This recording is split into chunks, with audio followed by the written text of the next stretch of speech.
Whenever I think about the AFC South, I always think of fantastic, wonderful Thursday night football games. Yup. On 3, guys, I want you to give me your best. Whoa, it's Thursday night. Okay? Okay, cool. We're all settled here. Slumpbuster episode 66. Ready? 3, 2, 1.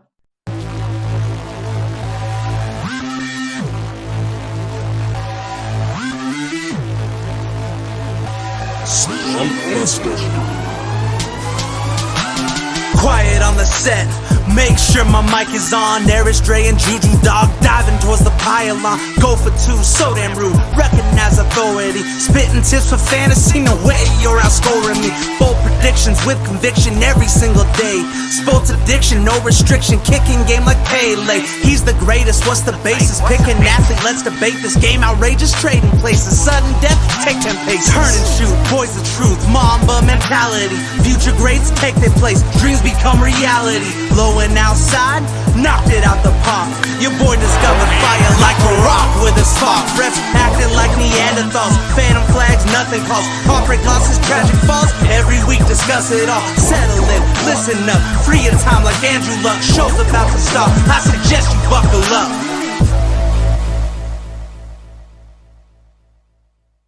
Whoa. Thursday night.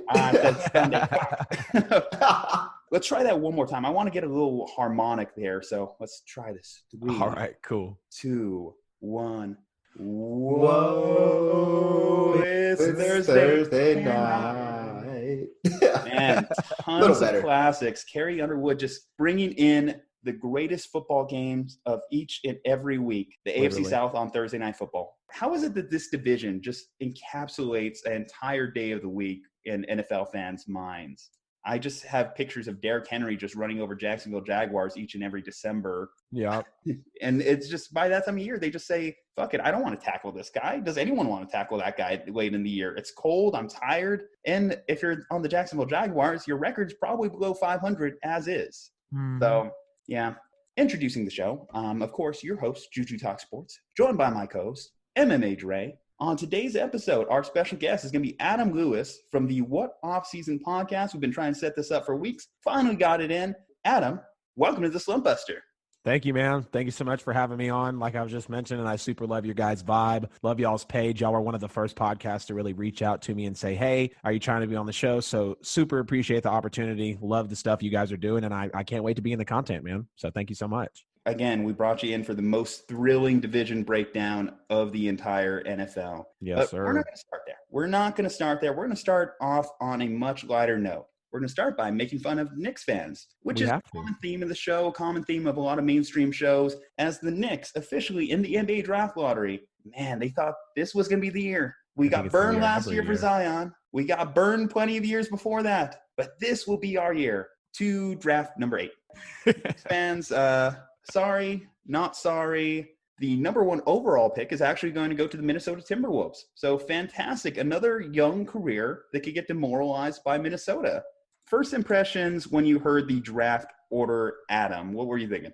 Well, first of all, Warriors at the number 2 pick, that's absolutely insane. They're obviously going to be a threat next year walking into the season. So that was a big shocker seeing the Warriors at the number 2. Of course, seeing all the Knicks fans uberly pissed off about not having a top 5 pick. They get rolled every year, but it's kind of hard for me to really tap into the NBA draft because I think it's one of the silliest ways to draft is the lottery. You know, I mean, I get it. It's everybody has the same chance, but you kind of look at the NFL, you know, best pick goes to the worst team. But seeing the draft order, seeing the Warriors number 2 was the biggest thing to me because if they can get a really high prospect and, you know, a big guy, because that's really the, I guess, hole, that would be good for Golden State for sure. Well, definitely that is the biggest area of need for Golden State. And you are right. It is a little insane that a team that was in 4 straight NBA finals is back in a position where they're going to get the number 2 overall pick and then 2 future Hall of Famers and Steph Curry and Klay Thompson back next year. Ray, what was your impressions on that top 3? So Minnesota 1, Golden State 2. We have the Charlotte Hornets at 3. Yeah, I wasn't, too surprised with the whole Minnesota and Charlotte Hornets. I figured they would be around that spot fighting for there. Sucks for you Knicks fans, right? I actually had thought that if there was a year to rig the lottery to have somebody go to the Knicks, it would have been one of the ball boys, right? And obviously that's not going to happen. I don't think he falls to number 8. But I actually think New York would have been perfect for them, for Lamelo, his personality, his dad's personality. But it's unfortunate. So the Knicks are stuck where they're at. And then, again, Adam sort of hit the nail on the head is the Golden State Warriors are looking extra scary now, right? Is that they get 2 of their best guys back fully healthy. So we got to think, had we not had COVID, it still would have been a little bit quick to get Clay fully back by next season. We knew he wasn't going to play this season. But now they get extra time to rest because next year, it looks like it'll start past December is what Adam Silver is saying. They're pushing back a little bit on that due date. Now you're going to have a fully rested Golden State. And then, like Adam said, they have a chance to get, possibly the best big guy in this draft, whoever they might view. They're looking scary. One thing outside of the top 3 that I noticed is the Phoenix Suns with the 10th pick. So I know it's not a super deep draft, but the Phoenix Suns went on a tear at the end in the bubble. And Monty Williams has done a good job. So then you add in that 10th pick. That might be a pretty scary team. Not title contenders just yet, but they might be able to make some noise next year. If the Phoenix Suns definitely can keep up the momentum from the Orlando bubble, then you're right. Adding another top 10 prospect into that team's mix could be interesting. They just need to keep building around Devin Booker to try and keep him happy and keep him in the desert. No disrespect, of course, to the top 2 prospects in this draft, which will be Anthony Edwards out of Georgia and then James Wiseman out of Memphis. But you brought up his name, so we have to address it. LaMelo Ball, the 3rd Ball brother. I think if you're LeVar, you are definitely a little bit upset watching how this draft lottery played out. Because if you want your son to go to a big market, his best bet is to somehow slip to 4 to the Chicago Bulls. Because LeVar has been on record saying multiple times he actually doesn't want his son going to Golden State, which I think would be surprising because you think, oh, let's put him in this mix of talented veterans, people to help mentor him. But he has been on record saying that, again, that his play style does not really work well with Steph Curry and Klay Thompson. Other than that, you have Minnesota. If Minnesota wants to draft him at 1, considering that Karl Anthony Towns and that locker room still has a lot to work out with in terms of maturing too, I don't think adding a Ball brother to that mix is a great selection. And then Charlotte, just perennially mediocre. Michael Jordan may be the greatest of all-time player, but his track record as an owner has not been equivalent. Lamelo, where do you think is the best place for him to land out of this top 4, top 5 mix? Anyone? All right, Dre, I'll let you hit it first. Go ahead, man. All right. No, you already mentioned it, Juju. I think the Bulls would probably be the best bet for him. Am I saying any of the ball boys will ever be as good as Michael Jordan? No, but it's at least something to get Bulls fans excited, right? The last time they were probably this excited about having that good of a draft pick was probably like the Derrick Rose era. And we know that Derrick Rose at one point was fantastic in his MVP years, but then after the injuries, he just wasn't the same. So there's a little bit of buzz around, of course, LaMelo Ball. That does come with the package of having his dad, LeVar. But I think Chicago's a big basketball market. He fits in sort of well. They've already got the family and the swagger. I think Chicago's probably the best fit for him. Basketball-wise, I really think outside of Golden State, because Golden State, it would almost be repetitive, right? You have already really good guards and wings. So LaMelo probably wouldn't fit in over there. But any of the other top 5, like Cleveland, Chicago, Charlotte, Minnesota, they could all use, another guard-like player. All right, Adam, you want to take it up from there? Yeah, man, I would have to agree with the Chicago Bulls as well. I just feel like that would be a good fit for LaMelo. Maybe the Hornets, but it's kind of hard to say. I just hope he has a better temperament rather than like kind of the little bit of the pattern we see within the Ball family. LeVar was kind of, when he was really getting his social media wave going there for a second, I felt like it kind of deteriorated on the Ball, reputation there for a little bit. You obviously look at Lonzo, he's had a decent career so far. I feel like he's going to be able to evolve a little better, obviously being with New Orleans. But in terms of LaMelo, he's obviously got the genes to ball out. But I would say the Bulls. I'd have to agree with Dre on the Bulls. But maybe the Charlotte Hornets too. But I would like to see a guy like LaMelo go to the Bulls for sure. And I know we've been critical of the Ball family, but I will say this. I do think that LeVar did do the right thing, actually trying his son out at the professional levels outside of the U.S. Yeah, so his experience agreed. in Lithuania, his experience in New Zealand, I think that will be a big credit to his ability to play. He was averaging over 20 points for the Hawks out there in New Zealand. So I do think that is a great track record to put out there, a great film, because he's doing it against pros. He's not just doing it against other 18-year-old kids. So I look forward to actually seeing what the youngest ball brother can do when he gets into the pros. Could I add something real quick to that? Yeah, of course. Is,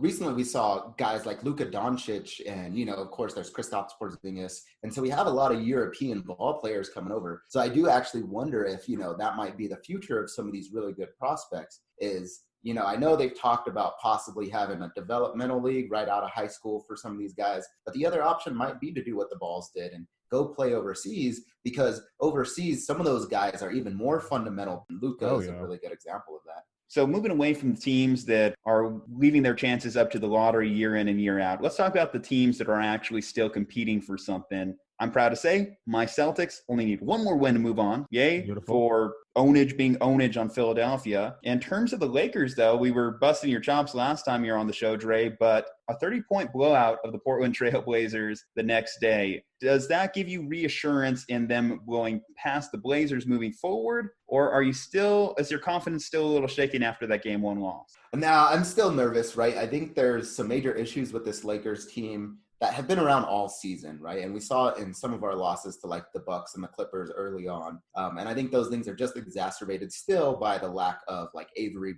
Bradley, for instance. Rajon Rondo gets a veteran presence back on the court. What I am excited about, though, is one, I think that game one loss probably motivated the Lakers. So I do think that they're playing harder. I saw a lot of really good things from Anthony Davis, right? Who normally has been known as sort of a playoff choker or doesn't perform as well in the playoffs. So I'm really excited about that. That was fantastic. And then I also don't want to hear anybody say, well, Dame Lillard got hurt. Yes, he got hurt. The Lakers were already winning by a bunch, though. It probably wouldn't have changed the score. I don't think Dame would have added an additional 34 points to erase that deficit. I'm more confident that we'll make it out of this series. I'm still not confident enough that we'll win the whole thing, especially playing teams like you guys, for instance, in Boston, if we make it to the finals, let alone, there's still Houston, the Clippers, the Nuggets. They're all scary teams still.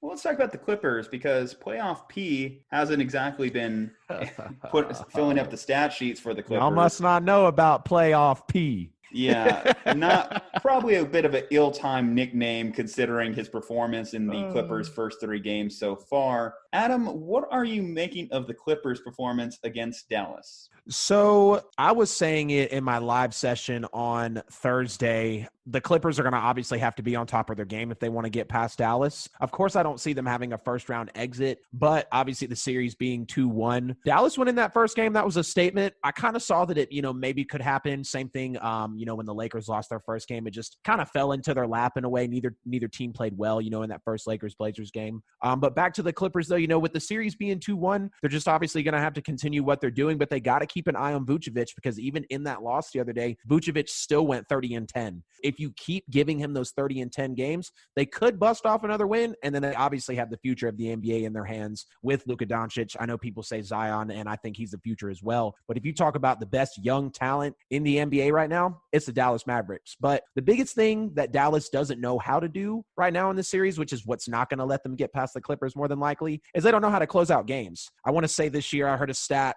when it's not one possession, when it's close games, like less than 5 points, Dallas is like 3-16 or something like that. So they don't play close games very well. The Clippers, just being arguably the best roster in the NBA, I think they're doing fine with the Mavericks. But don't be surprised if the series could go 6 games if the Mavericks steal another one. I think that just comes to the maturation process of this team. It's a very young team. When you talk about coin flip games, generally there is a stat too. This has been proven over the NFL. I'm sure similar stats can be found in other sports like the NBA, that a lot of those coin flip games start turning into wins one year. It's just going to be about riding that streak whenever it happens. Yep. Another notable headline, though, from Game 3 of the Clippers and the Mavericks was, of course, Luka Doncic had to leave the game twice, and the last one appeared to be very serious. He's doing some sort of ankle injury. Obviously, it would be a shame to see this great run by, one of the league's young, talented, best sophomores come to an end. But at the same time, it does put some good precedent for years to come. I'm excited to see what Luka does moving forward. Made this hot take on Twitter. I believe the Dallas Mavericks will be in the NBA Finals sometime in the next 5 years. I agree with you. Dallas is only 2 years away right now, 1 or 2 years away. They just need to get a few more pieces around Luka. I mean, they've got players, but like you said, the maturation of the team that's really the thing. Like you look at the Clippers back when they had Chris Paul, Blake Griffin, Caron Butler, Jamal Crawford, DeAndre Jordan, that whole squad, it was still a young team. They didn't have, the continuity and the chemistry yet. And obviously, they broke up a couple years afterwards, but it's the same thing right now in Dallas. Just give them a couple years, man. They'll be there. I 100% agree with you, Juju. In the Eastern Conference, the Magic home court advantage was short-lived as the Bucks made a huge statement in Game 2 to definitely put any rumors to bed about Giannis being shut down in the playoffs, at least for now. I still have my concerns about this team when we talk about that 1-4 matchup potentially with the Heat. Heat are currently rolling over the Pacers at this point. Yes, they are. I have my concerns. What about that next round? Do you think that the Heat could potentially upset the Bucks? Yeah, I'm going to say, yeah, I'm always a guy that says upsets can happen for sure. Obviously, we know the type of player Jimmy Butler is. Dragic is still, of course, so they've got a player in him. But Eric Spoelstra, that's the thing. Eric Spoelstra is a good coach, and some people seem to forget about that, still being there in Miami. I just think they could get really hot offensively. And obviously, the Bucks are a great defensive team. I don't think it'll happen, but give anybody a good roll of the dice, maybe catch Giannis in a few times off of his game. Don't really see it happening because Giannis is on a mission this year. I do think the Bucks are getting to the finals for the East. But yeah, I'm going to have the Bucks win in that series against the Heat in the next round. But if it did go 6 games, don't be surprised. In other news, the Toronto Raptors apparently got a first-round bye as Nick Nurse, the NBA Coach of the Year, and them are just clobbering the Nets. Best wait till next year when Kyrie and KD are both back. I don't know. The Nets, I don't have they showed hard in the bubble at times, but yeah, I don't know how that franchise is going to hold up. Year 1, they already fired Kenny Atkinson, and you're bringing in 2 of the biggest head cases in the sport. Dre, any closing thoughts on the NBA playoff picture moving forward? No, I think, your Celtics are looking good. They're firing on all cylinders. So they're looking very good. Yeah, I'm excited to see, that matchup. I want to see a Lakers-Celtics matchup again, just like the old days. So that's what I'm rooting for. But no, I think Adam's correct in that, Giannis is just looking good. Can a Heat upset happen? Absolutely, right? Anything can happen. And I think we're starting to see that with the bubble, that the seeds really don't mean all that much right now. It does not, man. Yeah. Everybody came to play. If you got into the bubble, like Dame Time said, I didn't come here to waste time. Nobody came to the bubble, unless you're the Pelicans flopping and going 2-6. I mean, the competition in the bubble is good, man. I love it. All right, guys, before we move on, so we're not sure where Lamelo Ball is going to end up. Well, we are sure who the number 1 is in men's grooming. If you want to be a big baller, go ahead and use our promo code SLUMP to save 20% off plus free shipping and handling at manscaped.com. And then with that savings, we want you to reinvest it. Use it at razorsport.com. That's Razor, R-A-Z-E-R sport.com. They're going to show you how to bet, who to bet on, and get a little bit more money in your pocket. Here's a quick message from both of them. This is a message brought to you by the Foundation for a Perfect Package. Why do I need Manscaped? Why do I need Manscaped? Why do I need Manscaped? Because the only frill I want is the one up top. Because being in a relationship is not an excuse to be lazy. Because I like talking ball, not smelling like them. Because deforestation is proven to prevent forest fires. Manscaped is the only brand dedicated to below-the-waist grooming. Manscaped's Crop Preserver guarantees that you smell your best all day long. Manscaped Boxer Briefs are the most comfortable underwear on the market. Manscaped's advanced skincare technology makes Knicks a thing of the past. Manscaped is the number 1 in men's grooming. Subscribers get 2 free blade refills every 3 months. Get 20% off plus free shipping and handling with the promo code SLUMP at manscaped.com. That's the promo code SLUMP at manscaped.com. Get your Lawnmower 3.0 today. We are the Slumpbusters. And we approve this message.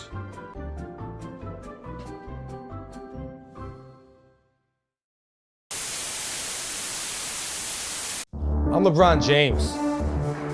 No, I'm not. But I'm the king when it comes to sports betting. Bet Razor. RazorSport.com.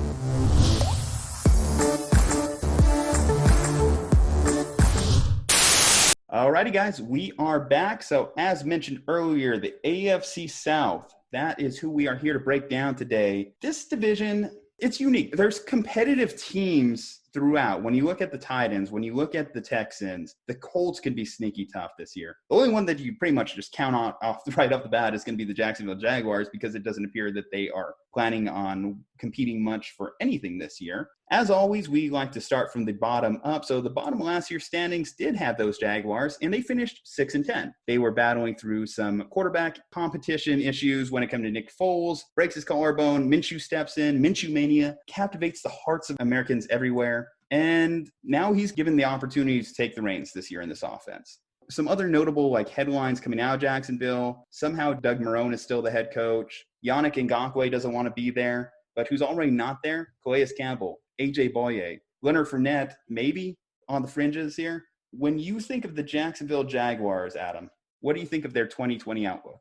So just speaking of outlook in general, I actually have them going 4-12. A lot of holes in that Jacksonville team. But, they have guys in Yannick Ngakoue who, like we said, doesn't want to be there. Leonard Fournette, of course. You got Shark at the wide receiver position, Conley, Eifert. And the D coordinator seems really optimistic about the offseason, saying the, quote, totally new roster on the defensive side of the ball. But as far as an overall outlook for the Jaguars in 2020, like I said, I do have them going 4-12. They're just really in a rebuilding mode right now. They're probably just going to be aiming for a pick in either, Justin Fields or Trevor Lawrence if they can sneak their way into a really bad record in the league and then, be primed in the NFL draft. But yeah, nothing really big. Leonard Fournette probably have a 1,100 yard season as he always does. But other than that, man, I just think the Jaguars got a lot of work to do. So. Yeah, I'm in a similar boat in that, I don't expect much from Jacksonville. Hopefully Leonard Fournette does have that big year. I think it's a contract year for him. So he's likely going to show out. At least, expectations, and then he's probably going to leave Jacksonville next year. But I am expecting him to show out. Doug Marrone, I just don't know if he has total control over the locker room. We saw Ramsey. I agree with force his way out. Yeah, so I just don't see a whole lot of cohesiveness right now in this organization from a coaching standpoint, and then as well from a roster standpoint. I do think that there's some bright spots, but I have this team actually even worse than Adam does. I have them going 1-15. Well, God, yeah, I have him getting at 4. Well, he said I have to. Man, just give him the whole over in the win column. Might as well. 6 for the. Who do you have them beating? Please, will you tell me who you have them beating? I'd have to take a look at the schedule again. It's all good. It's all good. It's like who is the one person that's going to lose to the Jaguars? Funny you should mention that, because I do have this team going 0-16. Boom, put it on the board. Wow, I have the higher man. I did them a favor putting them at 4-12. Here's the thing, man. I looked through their entire schedule, and as you mentioned, who does Dre have them beating? I had them beating no one. I didn't look at a single matchup on this year's schedule, and I said, okay, they clearly have the better roster. The only way I see the Jags having a win this season is just based off purely the heart of Gardner Minshew. Right. I do think that guy's a competitor. He's going to try and ball out each and every game. But when I look at what the Jaguars did around him, particularly in their offseason moves, it's very disappointing. Their two biggest moves on defense are going to be the extension for Miles Jack, the signing of Joe Schobert. Both are decent linebackers, but considering they have the two most expensive middle linebacker contracts in football, not really going to help them much in 2020. They drafted K'Lavon Chasen. That's going to help with their pass rush. But if they give up Ngakoue, then they're basically a net neutral in that regard. Yeah. I think that this defense is going to be just a sieve and give up 400-plus yards a game, 30-plus points a game. Yeah. The only way that Minshew and company is going to win is if they just absolutely ball out on offense. And there are certain pieces that they do have offensively that I do think, like you mentioned, Tyler Eifert, if he stays healthy all 16 games, solid tight end. DK Jark, fantastic wide receiver, expecting a big breakout season for him. And then Doug Marrone, he's definitely what you would call a sitting duck head coach. He's on the hot seat. His hot seat is 1,000 degrees. It's practically on the sun at this point. I'm surprised he's even still with this team. In fact, I don't even think Jacksonville wants to be in Jacksonville. If it wasn't for COVID-19, they would have had 2 games in London this year. This franchise is thinking about 2021. That's what Throw out the 2020 outlook. You're thinking about 2021 outlook. Right. And clearly, this team is going all in on Trevor Lawrence. And the only way to accomplish that is by going 0-16.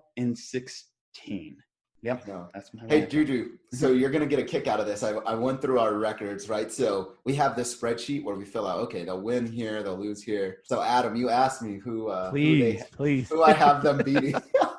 Juju's going to definitely get a kick out of this. So I'm a Pittsburgh Steelers fan, and we always play down to our competition. It'll be the worst teams in the league, and we'll always lose to them. So the team I actually have them beating is my own team, the Pittsburgh Steelers. So Damn, you're really going on in that negative reinforcement to get the best results out of your team. I'm trying to embarrass them so they overperform. I'm going to put that out there. I need to put that out on a tweet that you said the Pittsburgh Steelers will 100% absolutely lose to the Jacksonville Jaguars. And you said, what, week 11? I think it's week 11. Yeah. They Can we get a score prediction? I'm just digging over here. I guess here's my one final parting shot at the Jaguars as we move on to our next team in this division. So if you're a Hard Knocks fan and you're watching this most recent episode with Jalen Ramsey house hunting in LA, he said, and I quote, "The best day of my life was the day I was traded out of Jacksonville." Those are some closing words on the soon-to-be 0-16 Jacksonville Jaguars. Moving on in the division, let's talk about those Indianapolis Colts. Now, Chris Ballard has been on a roll this offseason. He has been willing and dealing. He's been trying to make a lot of things happen. Probably their biggest acquisition is going to be at quarterback. So they signed Phillip Rivers. Now, Phillip Rivers has been consistent. He's been a Pro Bowl level quarterback for a while. He's definitely been in that upper tier going back to when we think about his draft class with Eli Manning and Ben Roethlisberger. In terms of results, all three of those guys have balled out their career. The one knock on Phillip is, of course, the lack thereof of a Super Bowl ring. Well, last year was the third time in his career he threw over 20-plus interceptions, one short of his career high, and it was his lowest QBR since 2007. What kind of Phillip Rivers are we going to get in this coming season? That remains a question. They drafted a quarterback, though, Jacob Eason out of Washington. Big pickup for them. Big pickup for them. So at least they potentially have their quarterback of the future. It was a surprise when he fell to them, and I believe, if I'm not mistaken, the 5th round. Another big move for them was trading for Pro Bowl level defensive tackle DeForest Buckner from the San Francisco 49ers. That was huge. That was huge. As huge as the man. The guy is like 6'8". He's a force. It's going to be hard for me as a Niners fan to not see him driving the defensive line with Nick Bosa and company, but great pickup by them. And then in the second round, they doubled down and got Jonathan Taylor and Michael Pittman Jr., so a couple weapons for them to use on offense. The last little notable move of the offseason was going to be, can Xavier Rhodes, of course, make a redemption tour? Xavier Rhodes at one point was one of the best corners in the game. And then he's just turned into burnt toast for the last 2 years with the Minnesota Vikings. So if he can rebound, that's another huge addition. Overall, Adam, so I know you're itching to talk about this one, I can tell. Oh, I'm sorry. You're good. But the Indianapolis Colts, what about their 2020 out? Okay, so I'm actually pretty high on the Indianapolis Colts. I had a post a few days ago talking about the Colts' first-round picks. You know, they brought in a whole new trio with Jacob Eason, the best running back in the draft, in my opinion, and Jonathan Taylor, and then obviously Michael Pittman Jr., who was a great wide receiver out of that draft as well. I have them going 11-5, and I have them winning the AFC South. I honestly do. I have them starting off 7-2, a really hot start at 7-2, cooling down a little bit because they're going to meet some more competition towards the end of the season, but they're still going to finish 11-5. I mean, arguably one of the best drafts, man. Like I said, when you get a guy like Jacob Eason, a gunslinger in Jacob Eason out of Washington, Michael Pittman Jr., I'm sure he's going to come in and start immediately, be a great wide receiver 2 behind T.Y. Hill. And if he doesn't start, he'll work his way into that wide receiver 2 position. You know, we've seen how Calvin Ridley has been able to do it for the Atlanta Falcons well. So a little bit of resemblance there. And then the season really rides, like you were mentioning, Juju, on Phillip Rivers. You know, what kind of Phillip Rivers do you get? I heard you just mention, I didn't even know that you know, his QBR was the worst since 2007. So that's really big for him. 20-plus picks for the third time in his career. Definitely on the back 9 of his career for sure. I could honestly, Phillip Rivers, if he retired after this year, I wouldn't be surprised. Maybe at 3 years at the most, you know, left in the tank. Not a bad quarterback. Yeah, I'm actually a little bit more pessimistic on this team. So I got you. I do like all that they did. Like you said, they had a fantastic draft with Michael Pittman Jr. and then Paris Campbell. And then also that pairing of Marlon Mack and Jonathan Taylor in the backfield. That's going to be very deadly. It's going to be vicious. So even if you can't get the best quarterback play out of Rivers, right, you know that you've got some really good back. I still think that Phillip Rivers, though, is still on that decline. I don't see him doing that well. I think there is a reason why the Chargers, you know, moved off him. And so for me, I actually only have them going 7-9. So I could see, if you were to have them going a lot better and have them as a winning record, I wouldn't be surprised if that's how it turns out. But right now, I still have them barely below 500. Right. Well, this is going to shock both of you, but I have the Indianapolis Colts finishing 10-6, actually. I have them finishing with a very good record. I think that last year they were competing in a lot of games throughout the season, and they just needed a few more blue-chip players in their locker room.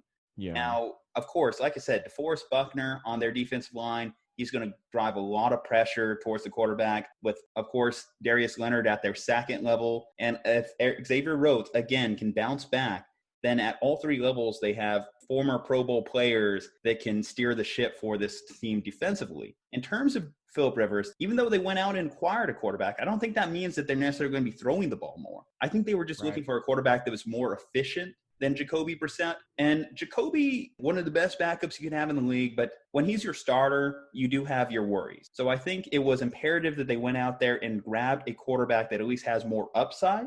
Phillip Rivers, if he's on, could potentially be a 300-plus yard passer, multiple touchdowns. He's going to make the right play most of the time, even though he's had his troubles with interceptions in the last couple of years. And the bright spot for him is the Chargers' offensive line wasn't necessarily one of the best lines in football last year. You're putting him now behind the best offensive line in football. Those Indianapolis Colts, Quinn and Nelson driving the ship, they are a force and will give him more than enough time to find big targets like a Michael Pittman Jr., like a Jack Doyle, like Trey Burton, another good tight end for him to utilize. And with Marlon Mack, with Jonathan Taylor, they're going to put the ball more on the ground this year. They're going to try and beat teams that way. They're going to let their defense really do a lot more of the dirty work. 10-6, that's where I have them. So improvement on their 7-9 season last year. Yeah. It's going to be a tough division. I've given all these teams 2 wins just by playing the Jacksonville Jaguars throughout the year. Of course. They're all going to be at the top of the AFC standings, I believe, because that's going to bring us into our next team. Before I move on, though, any closing thoughts on the Colts? It's just going to ride on Phillip Rivers. That's it. Phillip Rivers has a last year, possibly another 7-9, maybe 8-8 year. But if he can come and ball out, I mean, these guys could go 12-4, but I have them going 11-5. Okay, well, let's talk about the biggest surprise out of the AFC last year, the Tennessee Titans. The man that composed our theme song, Bigger Than Goliath, go check him out at official Bigger Than Goliath. He's a big-time Titans fan. He's expecting big-time production from this team. Although they finished second in the division, they finished only second in the AFC overall as it came down to them losing to the Kansas City Chiefs in the AFC Championship game after spotting those Chiefs a 10-point deficit. Now, what has been the biggest news for the Tennessee Titans? Well, they gave Derrick Henry a big deal, 4 years, $50 million, 25 guaranteed. They also gave a 4-year contract to quarterback Ryan Tannehill, 4 years, $118 million with over $90 million in guarantees. Tannehill has been perfectly okay throughout his career, missed 24 games between 2016 and 2017. He missed a full season in there with an ACL tear. He came into last year's camp behind Marcus Mariota and managed to challenge him all training camp to the point where after a slow start, it became known that he was just a better quarterback for them to have on the field. He does more things. He takes more shots. He was able to bring out the best of players like A.J. Brown. Even Corey Davis showed flashes last year when he hadn't previously. He did let people walk, though. Jack Conklin, who was a staple on their offensive line, he's gone. Logan Ryan, who's one of the better slot cornerbacks in the league, he's gone. They traded away Jarrell Casey to the Denver Broncos for a 7th. So although they kept a couple players and paid a couple players, they also lost guys that they've counted on. Dre, what do you think about the Titans coming off of last year's surprise season? Actually still, feeling pretty good momentum out of them. Maybe I'm a little bit too high, but I think A.J. Brown can still do a fantastic job. Derrick Henry, of course, we already mentioned. And then Tannehill, hopefully he shows just more consistency. Like you said, I think a lot of it was injuries sort of derailed him in Miami and just other issues. So hopefully this is a better spot for him. I do worry, though, is that they overused Henry a lot in last year's playoffs, right? Like that was essentially their formula for winning. So hopefully he's not wore down. So I actually have this team, though, going 12-4. So maybe I'm a little bit too high. Adam, what about you? So I'm kind of on the same boat with you there. I have them going 11-5. Another team that's going to start hot, I believe they're going to start at 7-3, and then they're going to face a little more competition on the back half of their schedule. I think they're going to carry the momentum over as well, just like you were saying, Dre. A lot of people are wondering, can Derrick Henry keep up this momentum? I don't see why he couldn't. I feel like Derrick Henry has now maybe hit his pocket in the NFL now. I know he's been in the league for a few years, but, don't be surprised if Derrick Henry leads the league in rushing again next year. It wouldn't be a surprise. You got to look at how Ryan Tannehill is going to play, though. Of course, he got the big payday in the offseason, so you got to hope he doesn't crack under the, the big payday like we've seen, Jared Goff do and Carson Wentz. Wentz is good when he's healthy, but when he can stay healthy type of thing. And then A.J. Brown is arguably the best sophomore receiver coming into the NFL this year. I know there's Terry McLaurin, but I have the Titans having a good season this year. Last year was a surprise, of course, to everybody, but I think they can keep the momentum. Like I said, going 11-5, they're going to start off hot at 7-3, but finish the season at 11-5.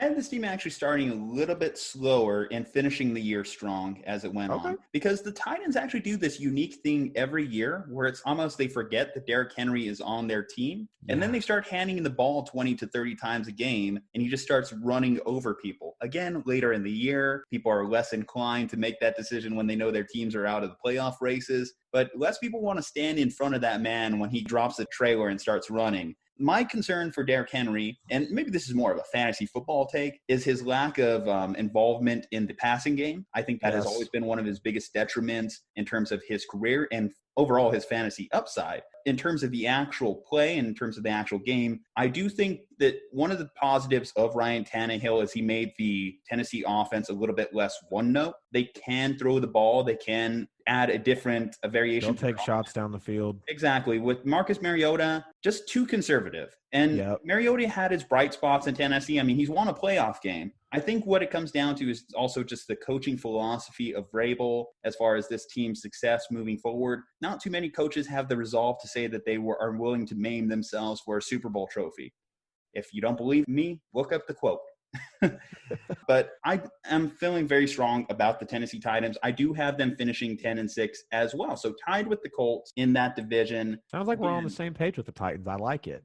Maybe we're just varying degrees of success, whereas I'm at 10, you're at 11, and Dre's at 12. Perfect. I think that they're going to be among the top end of the teams in that conference, but there's going to be a lot of tough fights in that division in particular. Whenever the Titans match up with the Texans or the Colts match up with the Titans, it's going to be a bit of a dogfight. And I do think that that's going to cause all these teams to be right around that same level, more or less. So moving on to the last team in this division, the Houston Texans. I know it's very in vogue, this Bill O'Brien's an idiot take, but I will actually stand here and tell you guys, I believe that Bill O'Brien is okay. He's not the worst. The biggest move of the offseason, of course, was this DeAndre Hopkins trade. So DeAndre Hopkins to the Cardinals for David Johnson, a 2020 second-round pick, and a 2021 fourth-round pick. That second-round pick was, of course, flipped for Brandon Cooks from the Rams. Randall Cobb was signed. David Johnson, I will remind everyone, is still only 28. Now, as far as my Bill O'Brien take, let me explain it a little bit here. Bill O'Brien's only one season below 500 was the year that Deshaun Watson tore his ACL, right? Let's not forget about that. 4 times he has won this AFC South. Whenever he was back in the college game at Penn State, they were coming off one of the biggest scandals in sports. And now Penn State is back to where they are in terms of the college football hierarchy. Now, I don't think that Bill O'Brien is a great player personnel guy. That is my biggest question with him. But in terms of coaching, I think he could do worse than a guy who's won his division 4 out of the last 6 years. Yeah. Not a bad take. Me? Okay. As a GM, though, he's iffy. But as a coach, I would say he's good. Yeah. He did make Laramie Tunsil the highest paid left tackle in the game this year. He did trade for Laramie Tunsil, giving away multiple first-round picks. So they didn't have a first-round pick this year's draft as well, which if you are thinking about the DeAndre Hopkins trade, one of the biggest things you can say is, really, you only got that return for DeAndre Hopkins? We just saw the Seahawks gave up 2 first-round picks for Jamal Adams, and you couldn't get a little bit more out of DeAndre. And a player and a third-round pick. So yeah, they gave up a lot. So clearly, if he was shopping this to more teams, you would think you would probably have gotten a little bit better return on investment there. They did draft along their defensive line, drafted an edge rusher, so they're trying to make that. They were one of the lowest teams in terms of sacks and pressures on the QB position. One of the biggest things I will say for this team taking that next step is Deshaun Watson. where is Deshaun Watson going to finish this year? Because if we were going to go down the quarterback hierarchy, he's definitely behind Mahomes. He's behind Lamar, but he was still getting light MVP buzz. Can he take that next jump? And I think that's just going to come down to cutting down on some of the mistakes. You know, he threw for 26 touchdowns the last 2 years, maybe pushing that number above that, pushing to like those 30 touchdown mark. I think they're going to air it out more this year with pickups like Randall Cobb and Brandon Cooks. I have this team finishing 11-5 and winning the AFC South. Yeah, okay. Adam, you want to take a shot first? Yeah, man, absolutely. So it's going to be tough for the Texans starting off the season. I think the Super Bowl champs are going to win their first game of the season. And then I actually just saw they turn right around and play the Ravens. So they're going to go 0-2 to start the season, which is going to be tough for them. And I having them starting the season pretty rough, actually going 2-5 to start the year, but then they pick it up a little bit in the back half, finish at 9-7. I think they need a new head coach. You know, I'm not really dragging Bill O'Brien per se, but when you trade DeAndre Hopkins, that's just something you don't do. And I had a guest on actually my show talking about how he thinks DeAndre Hopkins wasn't happy in Houston, which I could kind of see. Obviously, I don't know, the culture in Houston and everything, but being such an elite receiver, I think DeAndre Hopkins is the best receiver in the league. So being an elite receiver like him, maybe there was something there that wasn't working for him. Not necessarily sure.